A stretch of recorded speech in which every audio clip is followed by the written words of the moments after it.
48% विद्यार्थी पास भएको अवस्थालाई हो सन्तोष मानेर बस्न सकिँदैन।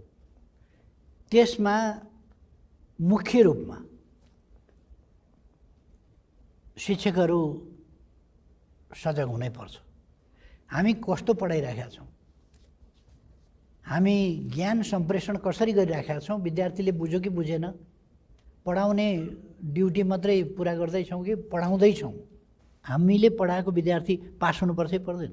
पर्छ। मैले जागिर खाएको विद्यार्थीहरूलाई पास गरेर असल नागरिक बनाउन हो कि 10 to 5 को ड्युटी पुरा गर्न हो?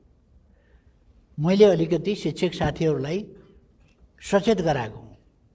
तपाईहरूले पढाएका विद्यार्थीहरू पास हुन्, पास हुने गरी पढाउनुपर्छ तपाईहरूले, त्यो तपाईँहरूको कर्तव्य हो, मैले भने हो।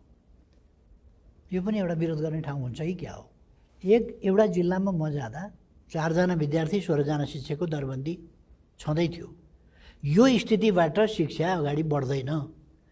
यो भन्न नहुने हो कि गोपनीयता, यो राष्ट्रिय गोपनीयता हो कि के हो? यो भएको कुरा मैले भने 4 जना विद्यार्थी 16 जना दरबन्दी शिक्षकको। कति त्यहाँ शिक्षक थिए, कति घर गएका थिए, कति बिदामा थिए, त्यो आफ्नो ठाउँमा होला। त्यो 4 जना काठमाडौँ, मैले त्यहीँ भने 4 जनालाई काठमाडौँ लगेर बोर्डर्स गरिदिनुहोस् न। यो सबै गर्ने भन्दा त्यहाँ पिएनले जागिर पाइरहेको छ, कसले दिन्छ त्यो जागिर? कहाँ उठाउन पाइन्छ विद्यालय?